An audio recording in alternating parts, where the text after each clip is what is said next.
Namaste everyone. I am Ashish Singh and I welcome you all on our this thought leadership platform. And we are going to discuss today the use of data in customer experience. So today I'm going to invite our co-host, Mr. Vivek Bhattacharya. Hi Ashish, hi everyone. Thanks for this opportunity. Thank you, Vivek sir. And now I'm going to invite my other guest, Mr. Balakrishna Patial. Welcome, sir. So Mr. Balakrishna Patial, he's from Mumbai itself, and he's the part of Dynacon Systems and Solutions Limited. And since 5 years, he's having the 15 years of experience in IT industry across all the domains, including sales, pre-sales, and support. Okay, so welcome, Mr. Balakrishna. Now I am going to invite Mr. Pranav Sharma. Welcome, sir. Welcome to this Thank, platform. thank you, Ashish. So just a Hi, little Mr. introduction about Mr. Sharma. He is the Hi, director Vivek. of international market at Exotel, Mumbai, and he's a veteran in this industry. He's enabled digital transformation for business leaders and CXOs with a mission to enable them to best-in-class cloud and the premise software solutions. So I welcome everyone to this thought leadership platform. And now I invite Mr. Our co-host Vivek Bhattacharya, who is the founder director of G Group, growth partner of Tata Tele, India's most trusted technology brand. And yes, Mr. Vivek, sir, please start the question and answer. Hey, hi Ashish, hi Pranav, and hi Mr. Balakrishna. Great to have you on screen today. It's a privilege to us. And yes, here goes my first question. Mr. Pranav, what should be the ideal customer experience? Okay. When we talk about ideal customer experience in today's world, which is where the technology has evolved to a larger extent, I believe every customer looks for personal offerings. They need a customized personal address or touch points to them. They need a seamless journey across physical as well as digital touch points. So they need multiple channels, which is omni-channel is a buzzword these days. They need flexible and convenient choices as well. So today I want to do a chat. Tomorrow I want to do a voice call. Day after tomorrow I want to reach out maybe in Instagram or a Facebook or some social media channel or Twitter. So I should be able to reach out. So basically, customers are looking for three things: personalized offerings, seamless journey, and flexible and convenient choices, along with the omni-channel space that they want to be in. Great. Very true. Yeah, and now we move to our next question for Mr. Derek. Mr. Derek is there on call? No, I guess he's not yet I come, think, but yeah, he couldn't join. Yeah. no worries. We'll wait for him. You can ask the questions from Yeah, Mr. we Bala. can proceed further. Yes. Mr. Bala, how data and fast internet plays a crucial role in customer experience? What's your opinion about it? Thank you, guys. Thank you for allowing in the forum. So, data and internet are something that are right in the current world that we are living. The data and the internet are something which are connected to each other, like brothers and sisters right now. And Very true. Very true. without internet data, accessibility of the data, which is growing like on an immense volume right now, is at a very far reach. And day by day, the evolution that is happening on the internet or the connectivity standpoint is also something that is changing every. I must say it was previously it was 10 years. Right now we see that it's not even 10 years that the evolution of the network is happening. So probably in within 10 years we have seen that evolution that is already available, the platform of 5G. So yes, data and internet are something that is most integral and most valuable resource right now to any business. And it has a very major role to create a superior customer experience. Absolutely it does. Absolutely it does. We all have experienced the power of internet and data. If you see the entire COVID period of 2 years, the entire country, the entire world was operational just because of internet. So Absolutely. very true, Absolutely. Mr. Bala. Agreed. Yeah, Ashish, all to you. Okay. So one question I just comes in my mind.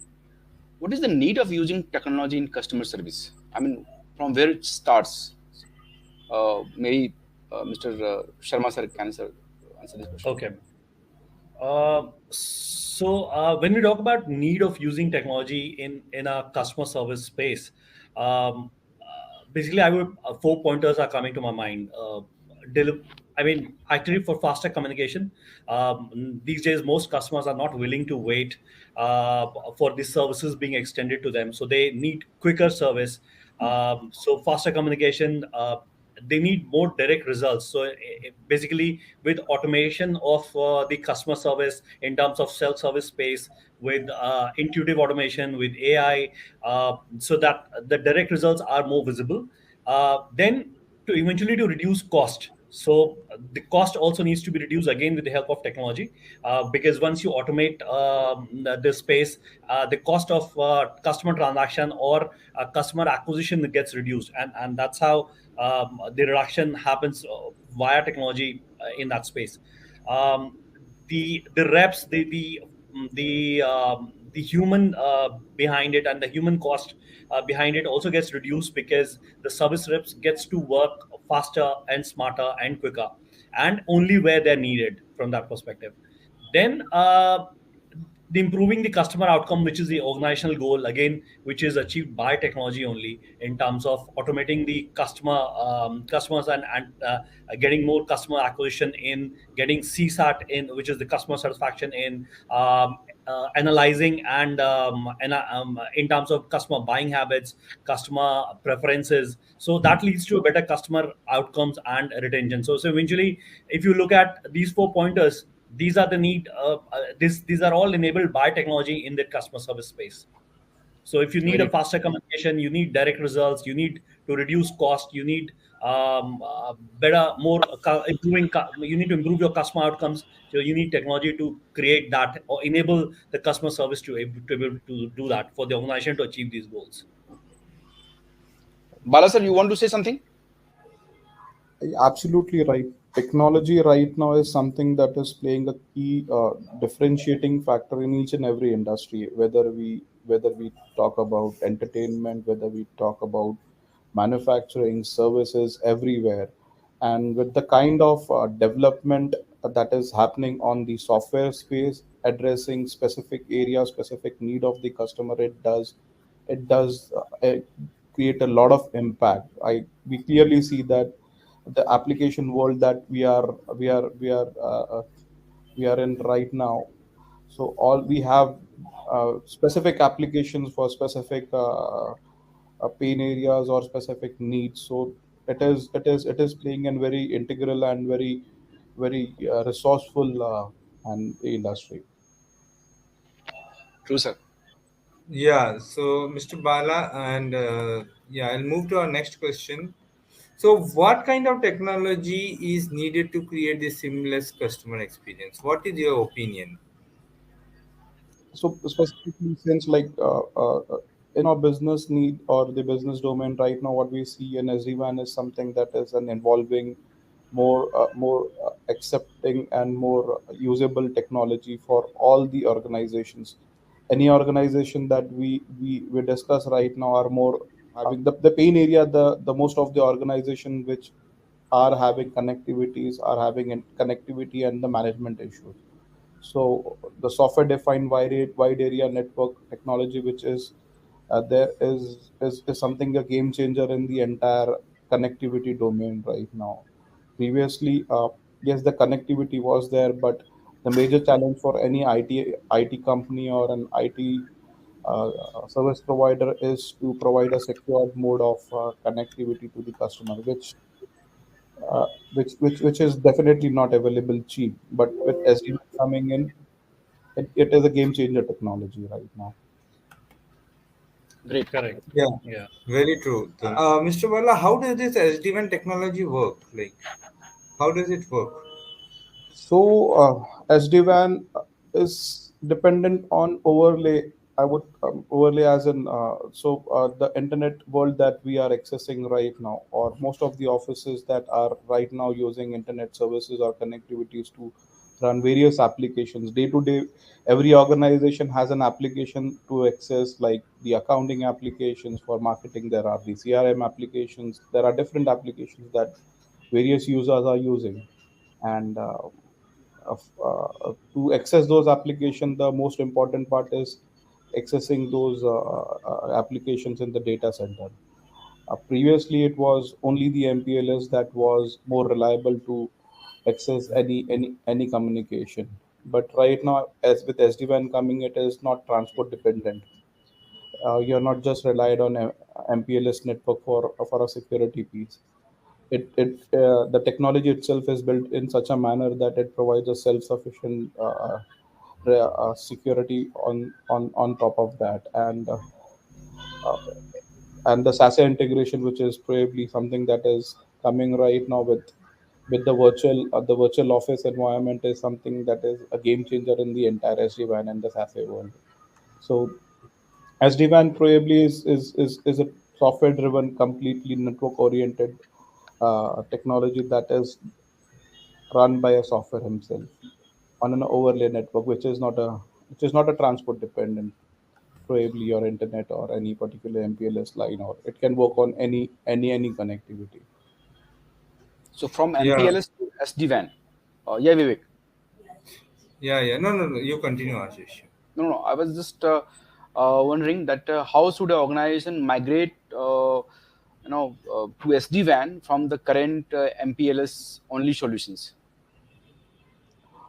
So that there is a pre-planning that is an integral part when an organization is completely running on an MPLS kind of infrastructure, because most of the primary reason, like our customers, or the organizations which are like bank or high security enabled organizations, where the data is extremely sensitive for them, they don't want to expose their, or they don't want to be into any vulnerable space. So they are right now using MPLS technology. But for them, MPLS, yes, along with the price, the availability of MPLS is also a major challenge, Okay, because most of the organizations who are using the MPLS connectivity, for them, price is second, availability of the connectivity is the first, correct. and making MPLS available at each and every place is something that is the major pain. So the best way how an organization can plan a transition from a completely MPLS only network to an SD-WAN is a proper planning, understanding what are their basic requirements, and after that, designing that is allowing them to migrate certain sites or certain offices which Right. are Right. running on MPLS, or a hybrid kind of infrastructure wherein they Sure. can run on MPLS as well as the internet. The primary link can be an SD MPLS link, and the secondary link can be an. Okay, here I want to ask this question from Vivek Bhattacharya, extended to this thing. As I said, Mr. Bala say, availability of the network is more important. Okay, so Very what do you true. suggest, and what do you suggest to SMEs? So when we say SD-WAN, definitely the availability of network is very important. Now what happens is companies like Tata, which has got a presence nationally, right? Yeah. These are the companies who can help any enterprise have the rollout done across the country. You Okay. name a city, you name a place, Tata will have its presence. So that's what is the key. So when you say SD-WAN, MPLS, there are challenges, but SD-WAN and internet. When you say SD-WAN, the second thing you will need is a network link. Now that network link is, say, a internet connection. So Internet that connection. is what can be provided by Tata anywhere in the country. Now whether it can be a wired connection or a wireless connection. Next question from Yeah. Sharma.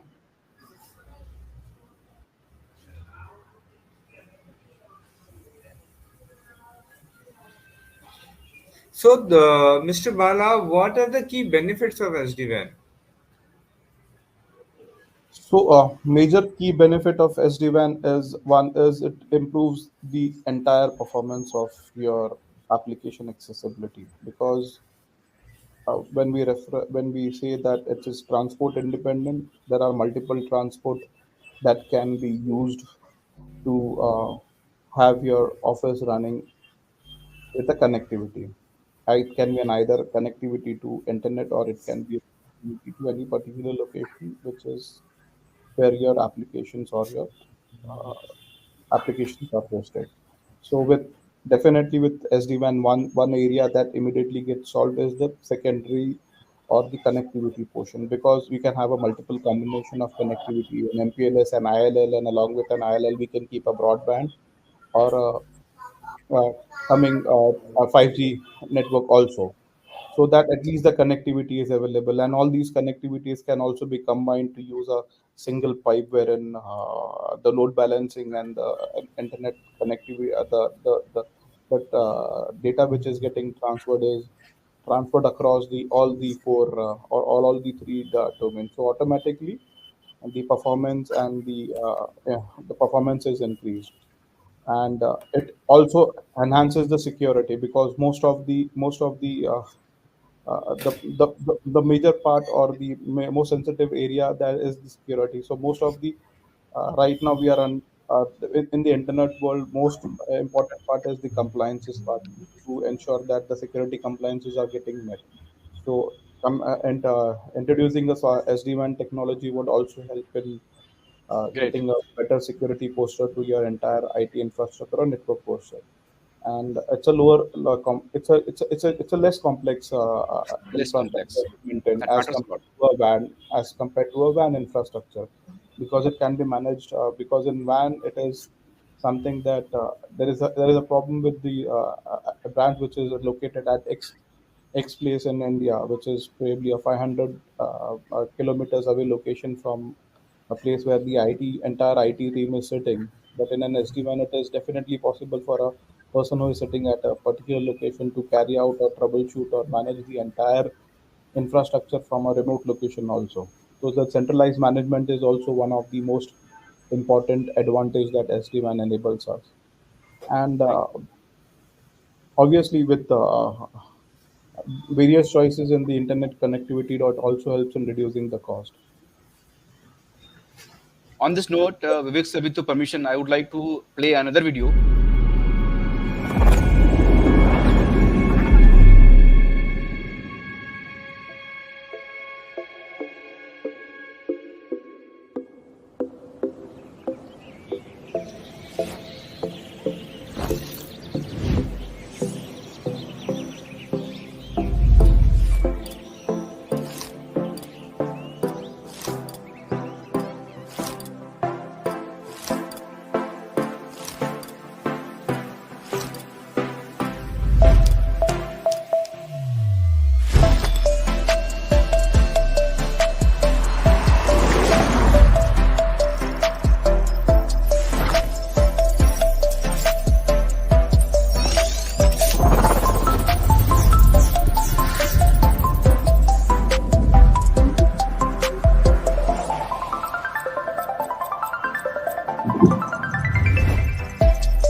Yep.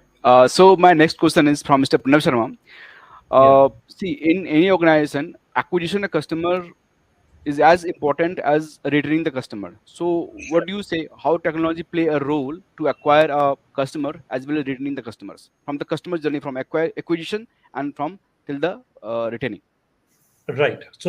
So actually, it is pretty simple, and I believe the last question which we were discussing SD-WAN and the video that you played plays a major role in answering this. So how it happens is that expanding digital channel presence. So basically, there are a few things that the customer looks onto. The customer wants the ease and flexibility to be built in for remaining a loyal customer as well as for being retained as a customer. So the things that we look at is live customer engagement, support platforms, multiple engagement, omni-channel platform, basically. Mobile payments can be built in, digital channel presence, data analytics, and predict customer behavior, website optimization for mobile.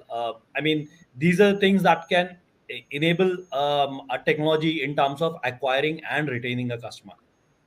Retaining customer. So, can you please give some live example, used case, So if you have uh, any? live examples are would be many, from starting from the food that we eat: Zomato, Blinkit, Swiggy, SGFC. So SGFC started something which is 2 minute noodles and 2 minutes loan. How they did it was SGFC home loan department created a WhatsApp bot, which is an AI conversational bot. And what they started doing was that as soon as if a customer, let's say I want a loan, I would reach out to Mhm. their WhatsApp bot. The WhatsApp bot would start asking me questions and would take in documents as to qualify me for a loan.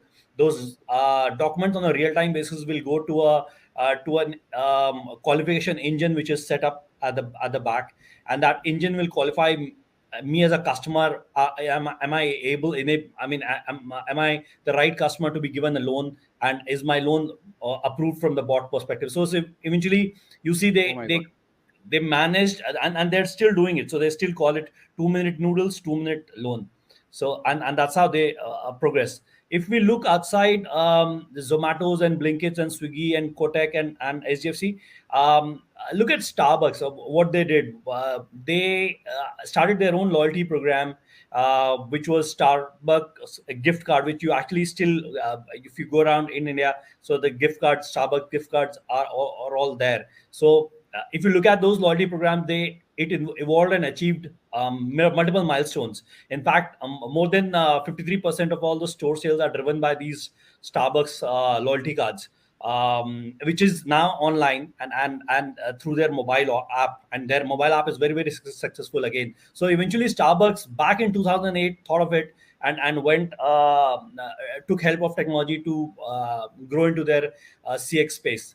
And another example would be Fitbit. I mean, Fitbit has they're using IoT since ages back. And I'm giving old examples. New examples that we've Exactly. already discussed.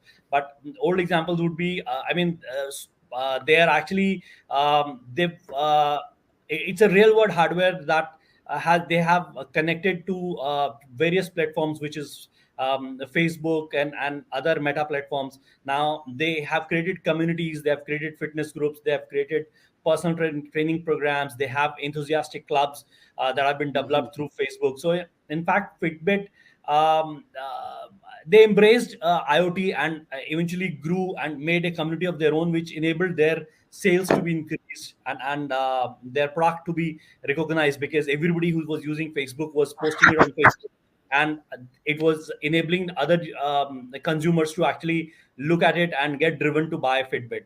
So Okay, eventually, they that's how. use technology. They use technology to acquire the customer, but they after that they have given them a real life experience, the real experience. Exactly, exactly. So You can it's say a a real world hardware that marriage of online and offline. exactly. So Sorry. so by enabling them to upload their fitness results on platforms or social media channels, they are basically inspiring new audience to purchase their own Fitbit. So I mean, they also use technology to grow I mean, at one end they were growing their CX, as well as at the other end they were growing their sales also. Sales also. Okay, Yeah. so both are the important market. Here, I Yeah. just one another questions I just came in my mind. Mhm. You have given the example of SDFC Bank, the Fitbit. They all are MNCs. They are big companies. Right. So, for example, small organization, SME, Mhm. uh, how they can use the technology to get the new customer, they acquire the new customer, and then retain this. For example, I'm a small industry. I Mhm. cannot afford to having the AI and blockchain and that stuff of technology to retain the Correct. customer, to get the customers, those trends. So So, yeah, thank you. yeah, I yeah, will, yes, sir, please. yes, yeah. So I will give an example of my own customer whom we acquired in East Africa. Now, this customer is a chain of chemist stores, and not a big Okay. chain, but Mm-hmm. they're in Kenya, they're in Tanzania, they're in Uganda. What we did was we built them a centralized a chatbot, which had a payment gateway built in. I mean, so we linked the payment gateway. They were able to, so there is something called M-Pesa in Kenya, which is a mobile money concept. So the customer by going through chatbot, they can upload the old they can upload the prescription, they can upload a medicine which can be sold without prescription, and they can engage with the AI enabled chatbot to get that medicine. Whichever store has that medicine, the store will pick up, the mobile payment will happen, and the delivery will happen to the from the nearest store. So that is how we enabled. So they have 4 5 stores only, but we enable them Okay. to create their own technology wise experience, and they reduced they now they have closed their contact center. They're relying completely on the chatbot that we created. They do not have to have people all the time to man it, because uh, they have different frameworks. In fact, if you say that you need medicine within 1 to 4 hours, that's when it'll be an urgent, and there'll be urgent charges applicable to it. If you say that you can have it by next business day, they will actually deliver it by next day. So they Mm-hmm. transform their business and reduce their overheads in terms of human cost by going by this chatbot. And the charges are interaction based, as we all know. So eventually, in the longer run, once the volume increases, they'll save money as well. Okay. So, if you say you suggest like small enterprises can also afford to have the technology to acquire the customers. Yes. So actually, if you look at from a contact center point of view, or from a chatbot point of view, or from a Mm-hmm. WhatsApp bot point of view, it's the initial use case development charges which are the only cost. Eventually, then there is a per interaction cost, and if the use case is very simple, the development charges are also not there. It is the per Okay, interaction cost only that comes into play. that's important. Yes. Yes. Sorry, it was the question just came in my mind. Yeah, Vivek sir, over to you. Yeah, I do agree with on this point with that. So now my next question is for Mr. Bala. So Mr. Bala, this question is regarding customer experience journey. So what are the latest technologies for a seamless customer experience journey, as per you? Your opinion on that?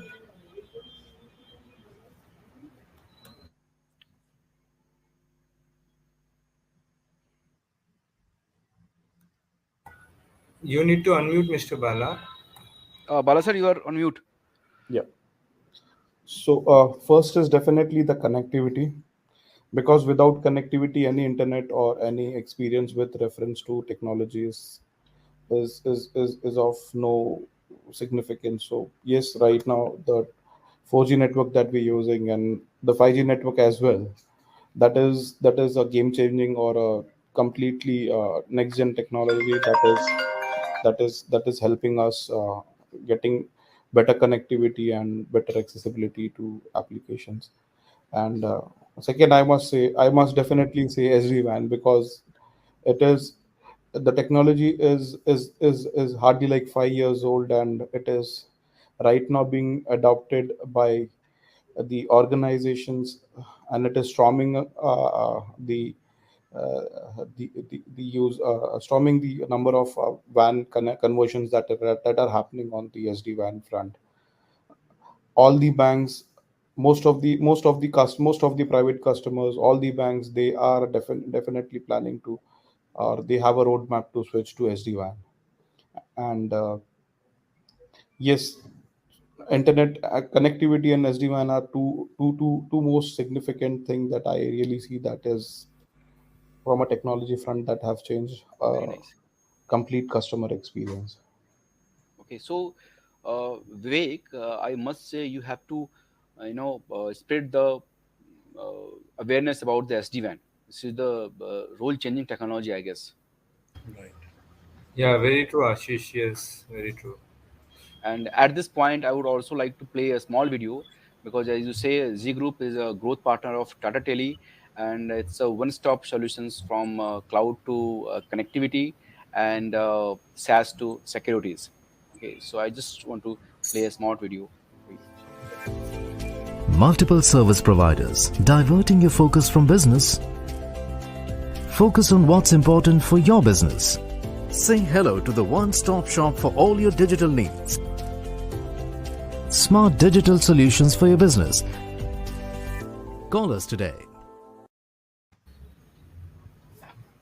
Yeah, Vivek, what do you? Yeah. So, Mr. Bala, again, next question to you on, you know, how should you see? We spoke about SD-WAN, fantastic technology, very good, growing fast, right? But then tell me, how should a company shift to SD-WAN from its traditional MPLS network? Can you just put some light on it, your opinion on how it should be done? So the primary thing that an organization needs to do is to assess first what is their MPL. So obviously the MPLS footprints, and see to it all the location or all the places where they are using their MPLS or the legacy WAN technology to have an internet connectivity. It can be of either of any of the form. It can, either you can they can go for an ILL or a broadband, or even based on the availability, it can be a wireless connectivity using a 4G or a 5G mode. And after that, understanding which all applications are, if most of the organizations do have an application which is hosted on cloud, and they have on-prem applications, so they can immediately expose their cloud-based application to the WAN network or the SD-WAN network, and gradually they can expose the SD-WAN infrastructure also to their internal application, which is the non-internet application. And step by step, migrating their existing MPLS to the SD, or migrating their WAN devices to the SD-WAN devices. So this journey is not something that would be achievable within a 1 month's time, but definitely, but there is a huge, there is a plan of 6 months for every organization that needs to be understood based on their current infrastructure. Okay. Yeah. My next question. Uh, Yeah, Ashish, please. yeah. My next question is from Mr. Sharma. Can you tell me which technology should be used to enhance the voice communications for a better customer experience? Okay. Vivek, actually, I believe we talk a lot about 5G. We talk a lot about cloud communication and collaboration, AI and ML, unified communications in terms of mobility, smart voice assistant. So eventually, these primarily would be the technologies to be used for enhancing voice communications. But I would want to explain 2 or 3 points on this where. Now we hear a lot about low code and no code solutions that will drive the personalized customer experiences. So basically business uh, all the actually organizations will leverage high performing voice technology by ML. Machine learning is something which is coming up in a big way. Natural language processing, which is another thing which is helping voice bots to sound as human as possible. Sentiment analysis, wherein organizations would be able to predict and assess what the customer is feeling. Is it an angry customer? Is it a happy customer? Is it a satisfied customer?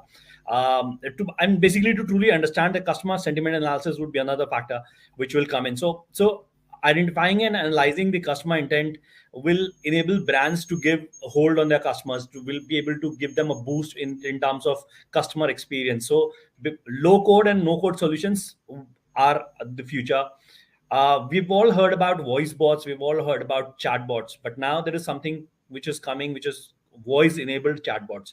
Now that is to make it easier, it's a zero wait time, better two-way interaction. I can use a voice enabled chatbot while I'm driving also. Enhance customer experiences and the fraud detection, from a fraud detection perspective also, because the voice is also there. It is more secured from that perspective. Then I'll come down to AI and ML, which is, and I'll give you an example for it. Contact centers have a wealth of data in terms of interacting with their customers. But what do the contact centers do with their data? Nothing. Actually, out of all the contact centers globally, only 3% of the customer interactions are being analyzed. Rest 97% of the customer data or call data or is going waste because it is too complex, and it doesn't make sense in the data in terms of the audio format that it is in. So a lot of insights remain untapped in terms of voice data. So now that is also something which the organization will be able to tap through AI and ML, and use it to understand and analyze and leverage from a business perspective on it. The voice recognition technology has been there for ages, but because of lack of AI and ML development at the during those years, I believe we've not done it. But now that is something that we will tap all that data which remains unutilized to unlock this valuable customer data, which also will happen. So the technologies will remain the same: 5G, cloud communication, AI and ML, predictive analytics. No, I have a question over here. You said Right. customer sentimental analyzer, right? Yeah, What is sentiment this analysis. technology? Yes, can you Now, give a more focus, because I never heard this. Vivek, have you heard this okay. before? This is It really is there with fascinating. No, it's a bit new for me. right. Bit new for me. So what it does is, so sentiment analysis is where AI and ML together perform a function where they are able to understand the customer voice, able to ascertain whether the customer is a happy customer by use of some fixed keywords.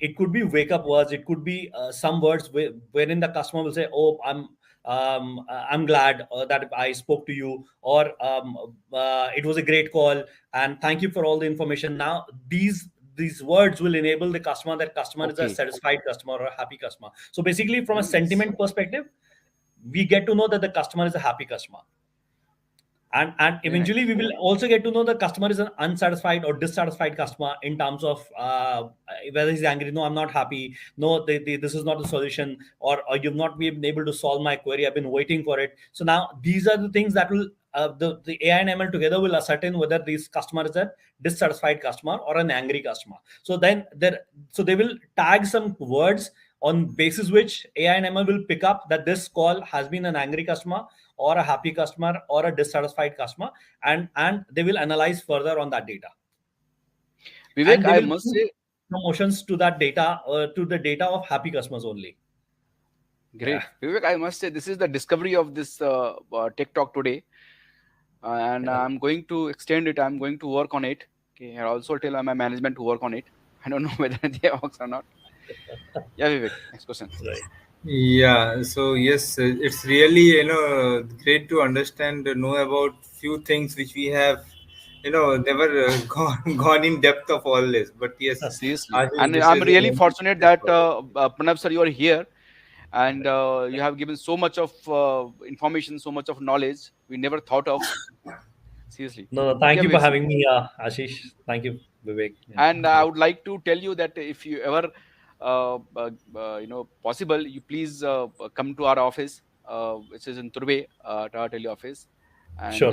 we'll have a yeah, Vivek sir. Definitely, definitely. Yeah. Thank So I have one question for Mr. Bala.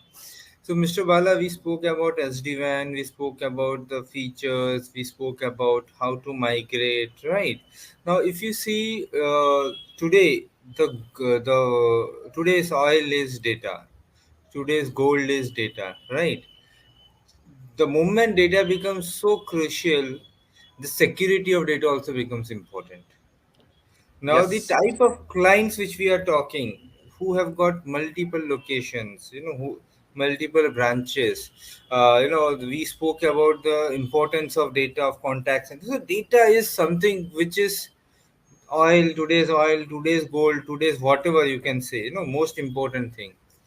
So, how is the security patterns of SD-WAN? How secure it is when a client goes to SD-WAN, because WAN everyone know it is closed, internet everyone say it is open, right? So from a closed environment, when we are going to a open environment, so how do we ensure the security of data in SD-WAN? So, absolutely, it is the primary concern of every customer who wanted to think about or even is planning to consider SD-WAN as a second option to their legacy WAN or a MPLS network. And to answer that, I would say that the out of the four core pillars, one of the most important pillar of SD-WAN is the security that it brings to. That's why what we say right now, or the buzz around is it is a replacement, or it is an alternate to a MPLS network, because right it's an uh, the technology DNA is built in such a manner that it provides security to all the connectivity it creates. So other than WAN, secure network connectivity, we all know whenever we want to connect to any of your applications in office, the only option that we used to have was a VPN connectivity, or a VPN client through which we connect to our closed network, and that's where we are able to access the closed data, or the data which is available in this closed zone. And through that, in VPN, it is like an encrypted path that we are using. And similarly, SD-WAN does use the same VPN technology to generate any communication or any connectivity that happens between the one branch to another branch, or from one branch to the data center, or even to the internet also. If there is any connectivity, or there is any communication that needs to go internet, there also it ensures that the connectivity between the any application which is hosted on internet also is a secured mode. So yes, using a virtual VPN connectivity, which is an encrypted SSL traffic, it does provide that security, or it addresses the security need of the non WAN infrastructure. The second important part is the way all the technologies are evolving. SD-WAN also, most of the SD-WAN inventors, they are also integrating the network firewall technology, or standard firewall technology in the SD-WAN. They are also integrating features like URL filtering, anti-bot attacks, URL filtering, then IPS in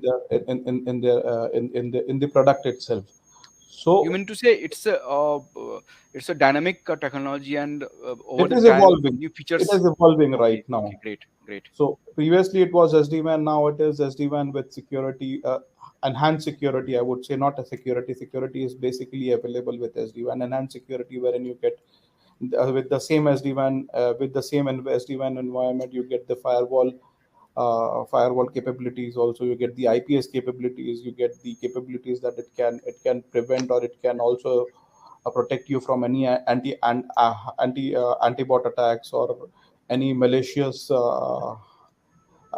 sites are there. It can prevent accessing the users to that particular site. So this is Fantastic, what is it bringing to secure you from any vulnerabilities, or any fantastic, outside. fantastic. Yeah. So now, from moving from SD-WAN security, I have my next question for Mr. Sharma.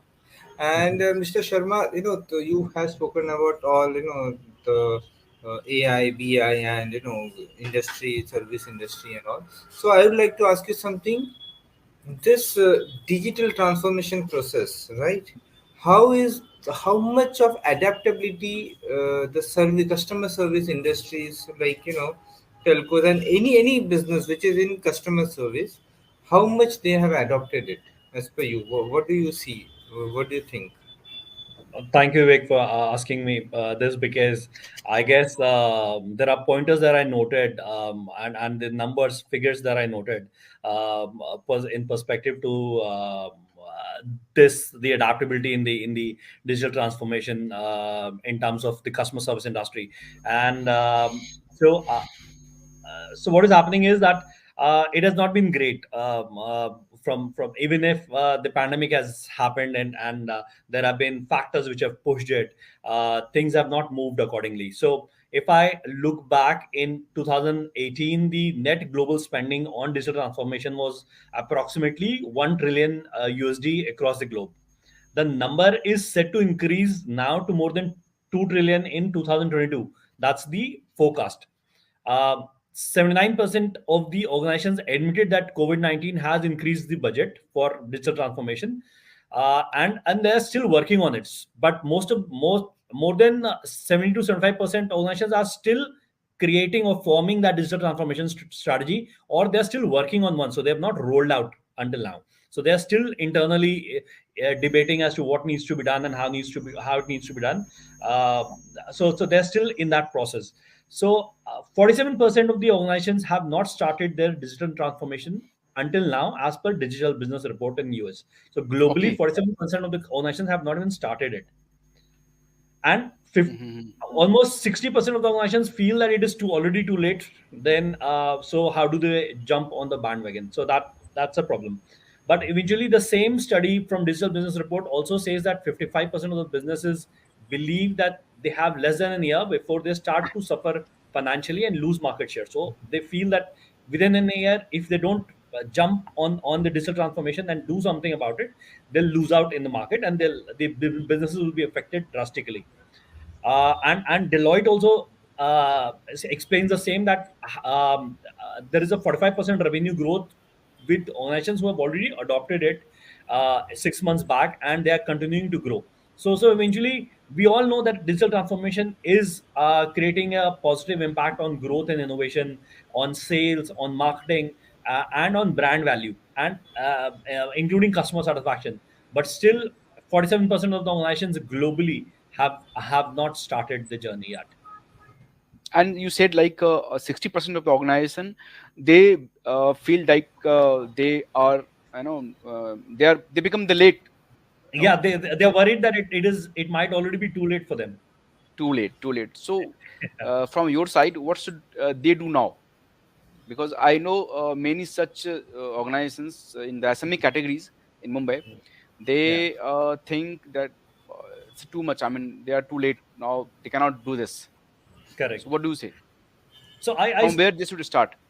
I still feel that all the reports, be it Deloitte, be it Digital Business Report, be it Gartner, they all say that if you don't start digital transformation now, within a year, it will be too late for you to even do anything about your business. Your business will be impacted negatively. So Right. eventually, most of the digital transformation journey should start from asking three fundamental questions: Where are we today? What do we want to become tomorrow? And what are we going to do, or what should we do to get there? What is happening is, I have seen organizations who have invested into digital transformation journey without upgrading their core CRMs, without upgrading their internal softwares that needs to be interconnected or integrated with during that digital transformation journey. And now they are still waiting for them to be upgraded back, and they've been logged out. And despite investing into digital transformation journey, the digital transformation journey has not started yet. So eventually, um, we need to analyze as an organization, that where are we right now, where do we want to go, what is the pieces, and we need to create a roadmap in terms of that this is point A, I need to travel to point B by investing into this technology, point C to this technology, point D to this technology, and D is my ultimate goal. But eventually for that there are three steps that I need to take, and in three steps I need to invest into different technologies to create a whole ecosystem. So what is happening is there are a lot of fragmented solutions in the out there in the open market. There are very few players like Tata. I mean, is who has a full blown solution of their own, who are able to cater to a full blown solution on their own. And similarly, there are other players who have full blown solutions. But eventually, what is happening is even if we go by a fragmented approach, we still need to know that point A to point B, what it takes, what are we ready internally, and then we need to go out externally and then find the piece to fit in.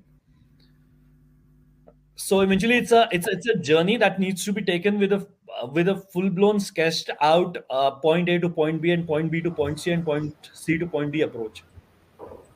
But one has to work on their basics first, like you said, Yes. working on CRM system, working on their entire customer journey and everything. Okay, Correct. So great. so eventually, I had a customer who had not upgraded their contact center telephony basically, and they have not paid support for almost 4 years. Now, when we started the digital transformation journey, we realized that they have not paid support. Now the organization has started asking for that support for last 4 years.